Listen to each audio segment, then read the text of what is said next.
Welcome back to Third Phase of Moon. My name's Blake Cousins. Our special guest this week, Preston Dennett. He's authored over 15 best-selling novels on the UFO phenomenon and has also worked for MUFON. Thanks for joining us right here at Third Phase of Moon, Preston. Oh, thanks. Very glad to be here. You know, Preston, the UFO sightings from around the world and the phenomenon has gone on the rise as of late. Can you tell us what's going on around the world? Yeah, well, the UFOs have been here for a long time. I think the evidence shows that.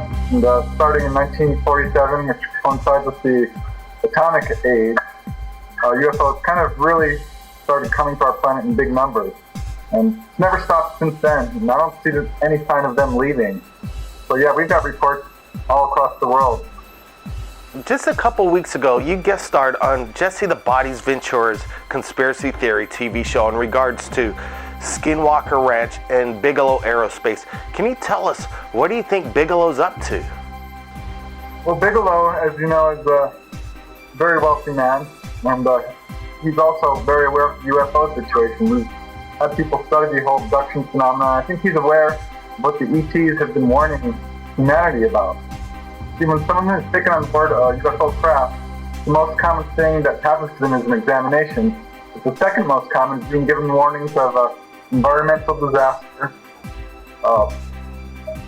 nuclear proliferation, upcoming disasters of various kinds. And they keep saying over and over again, our planet is in trouble. And I think Bigelow knows this and is trying to get a plan to get into space.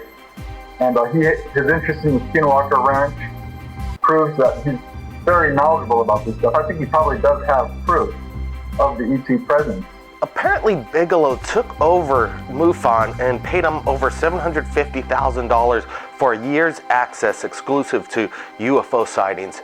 You know, here at Third Phase of Moon, we get about 150,000 views a day, about 3.5 to 4 million hits a month. We're putting it out transparent. Is MUFON doing the same, or who do you go to now for, reporting your UFO sightings besides Third Phase of Moon? Yeah, MUFON, I've been a member of it for a long time. Very long time, and I've reported cases to them, and they kind of disappear into this black hole a little bit. And I haven't been super active with them. I've maintained my membership, but I know there's been a big shakeup. They've had a couple of people come into leadership and then leave right away. So that's kind of concerning. And, it seems like all UFO groups at some point become a little bit corrupted. This is what happens to NICAP, this is what happens to APRO, where they kind of get taken over a little bit by government folks, is what it appears to me. I'm not saying this is what's happened with MUFON because I don't really have any evidence of that. But there's a lot of people who are unhappy about MUFON. These long investigators who've been fired from positions that they've held for a long time. So I know there's some shakeups going on there, and I am concerned about it. Preston, in all your years of research and working on the UFO phenomenon, what's the most scariest story you've come across in your years of work? Oh, that's a good question because I've talked to a lot of people. I think the scariest ones are some of the abduction cases. One that comes to mind is a gentleman who was driving along the 5 freeway and with a friend. He was driving in the driver's seat, and they saw an object ahead of them on the road which they thought was a processing helicopter or something like that. And they became very concerned when they realized it was nothing like that. It was apparently a UFO with fog surrounding it and lots of bright colors, and it terrified them because it sent out this beam of light which played across the road and then struck their car. And they lost consciousness and woke up later on the road, and he was no longer driving. His friend was driving, and he was in the passenger seat. And they were terrified. It was a very scary experience. And another one that comes to mind is a couple who were driving through Topanga Canyon when they had a UFO following them. And I actually have a recording of this. They were crying just about when they spoke about it. They said this object came down right over the car and lifted their car right up. And they had missing time, and the next thing they remember, they're set back down on the ground. Just terrified and really disoriented. So there is definitely a very scary aspect to this sometimes. But yeah, absolutely. Often people tell me it was the scariest experience of their life.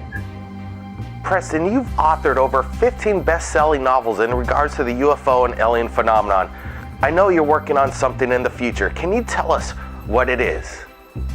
Well, currently I'm working on 2 books. I'm kind of continuing my series of UFOs over California, which is this book right here.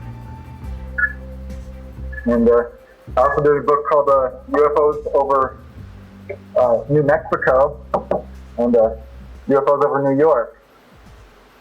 So I'm following that up with UFOs over Nevada. And I'm finding out a lot about Area 51, which is really surprising and shocking, actually.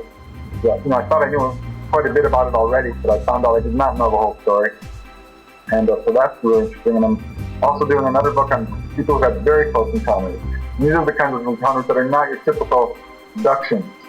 Like one gentleman, he was actually invited aboard a UFO and was taken off of his Navy ship. He was a medic at the time and had contact with these 15 feet tall, he said 15 feet tall, praying mantis type ET. And he was never examined or anything like that. They told him where they came from. It's a very long story, actually. But these are the types of encounters that are in this new book, and I'm really excited about it. In your book, UFOs Over California, you dedicated a full chapter into the summit meeting with aliens with President Eisenhower at the Edwards Air Force Base. Can you tell us a little bit more about this? Yeah, this is kind of the Edwards Air Force UFO case, and it's much, much bigger than I think anybody realized. 1964, when Eisenhower disappeared for a few days and said that he had a dental emergency. Well, it turned out that wasn't true. He was actually secreted off to Edwards Air Force Base, where allegedly he had contact with ETs. This was the story that came out immediately afterwards. And since then, there's just been more and more confirmation that this meeting did actually take place. There's been a lot of high-level scientists coming out that worked at Edwards Air Force Base and reported aspects of this incident. And so it seems to be more and more confirmed. And if you look into Edwards Air Force Base, it's a magnet for UFO activity since it was created. This is Edwards Air Force Base is where we've done our most advanced aerospace research. And the UFOs have shown a great interest from the beginning, and it's had wave after wave of confirmed sightings. And then now we have actual released recordings of radar visual sightings over Edwards Air Force Base. And truly they're neck deep in this. They not only have had sightings, there's been landings that have occurred there, as confirmed by astronaut Gordon Cooper, who actually saw a videotape of a UFO landing at Edwards Air Force Base, which he sent off to his superiors and it was never seen again. And there's also reports of not only alien meetings but craft UFOs being taken there and studied. So it just goes on and on and on with Edwards Air Force Base, and the story there is still continuing and unfolding. And I think there is a very prime area for research because it's a very, still a lot of information to uncover about what's going on at Edwards. Preston, I really look forward to your future books in regards to the UFO and alien phenomenon, and I appreciate you sharing your vital information through the investigations you've been doing for many years. All right, thank you very much for the opportunity. I very much appreciate speaking with you guys, and very happy to have the opportunity. Thanks. Thanks again, Preston. And if anybody out there has captured anything amazing in regards to UFOs or aliens, you can contact us via Skype, Facebook, and our new website, thirdphaseofmoon.net. My name's Blake Cousins, and we'll see you again next time.